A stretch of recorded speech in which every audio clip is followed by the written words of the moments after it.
Salut à tous, c'est Martin Solo, j'espère que vous allez bien. Aujourd'hui on se retrouve dans une nouvelle vidéo. Comme je vous l'avais dit la dernière fois dans la vidéo où j'annonçais mon retour sur YouTube et plus généralement en trot, et bien aujourd'hui je vous propose une vidéo pour vous présenter un petit quelque chose. Bon, après si vous avez vu le titre, normalement vous savez déjà ce que c'est. Mais du coup aujourd'hui on se retrouve pour mon scooter check de 2022. Alors en effet, dans le cadre de mon retour en trot en 2022, j'ai décidé de me refaire un setup entier.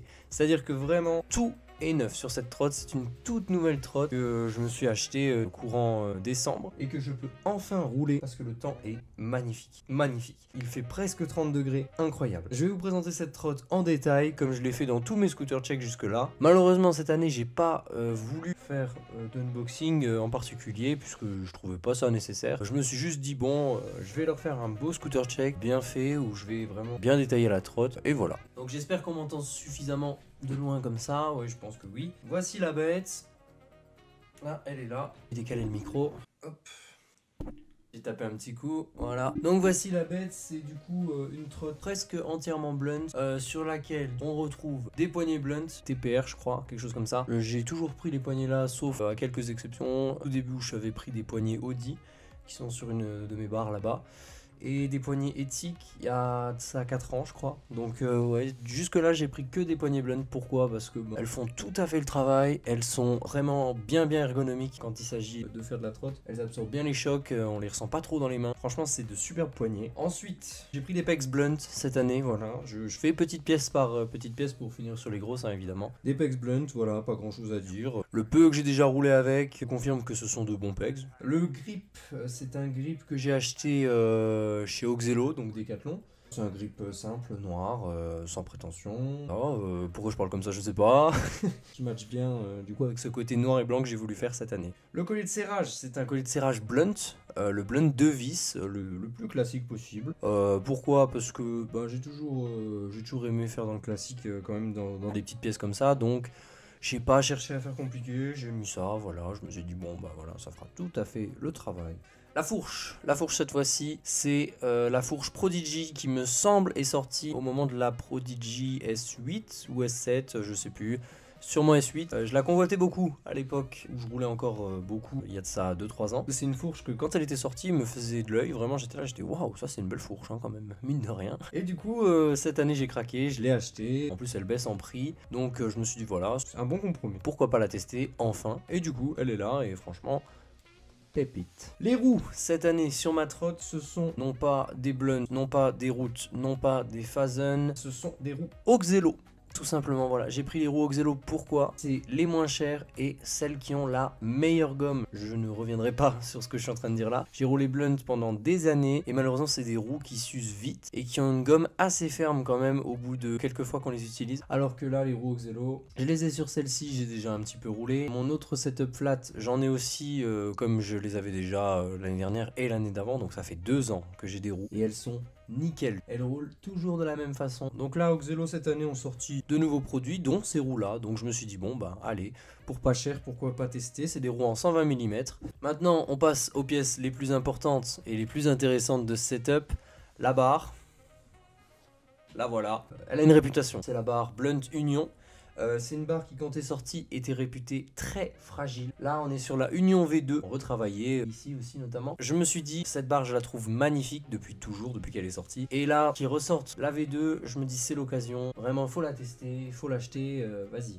J'ai passé le pas et je me suis dit allez prends-la et la voilà, elle déchire tout simplement. J'ai roulé quelques fois en parc et quelques fois en flat déjà avec le setup. Elle fait vraiment le même effet qu'une Blunt Reaper. La dernière pièce de cette trotte n'est autre que le deck. L'AOS V5 LTD, s'il vous plaît. John Reyes, comme vous voulez, vous l'appelez comme vous voulez. Le design est là, voilà. Mais du coup, cette AOS V5, je n'avais pu rouler une pièce signature John Reyes depuis mon AOS V4 qui est juste là. Pourquoi j'ai pris cette AOS V4 là? Parce que j'étais repassé sur un AOS V5 Will Scott, dont j'avais fait le test sur ma chaîne, que vous pouvez retrouver d'ailleurs sur ma chaîne si jamais ça vous intéresse. Ce deck là avait des tailles un peu différentes des tailles que je roule habituellement, qu'est-ce que je raconte?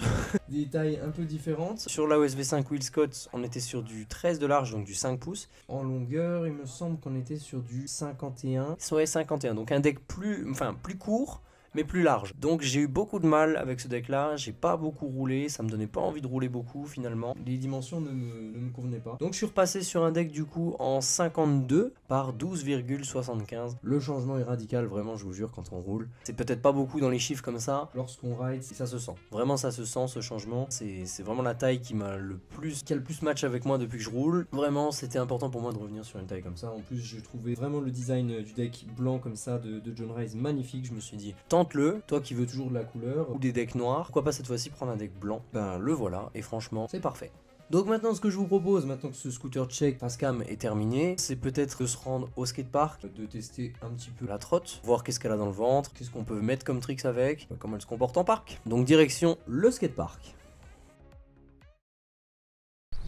Donc voilà, comme je vous le disais juste avant, bon, c'est au moment où je filme qu'il n'y a plus de soleil, enfin qu'il y a un nuage qui passe devant le soleil, mais le temps est idéal pour rouler en trotte cet après-midi. On va rouler tranquille, on a le parc pour nous tout seuls. Normalement, on va envoyer du lourd. C'est parti.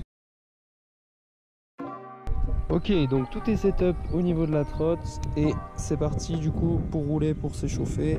On va juste se mettre un peu de musique, on va mettre un truc comme ça, voilà, ça ira très bien. Et on est parti.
Voilà, donc après cette mini session, je vais pas filmer toute la session non plus. Cette vidéo Scooter Check 2022 en compagnie de cette trotte est terminée. J'espère que ça vous aura plu, que voilà, vous avez vu à peu près comment se comporte la trotte sur le parc, tout ça.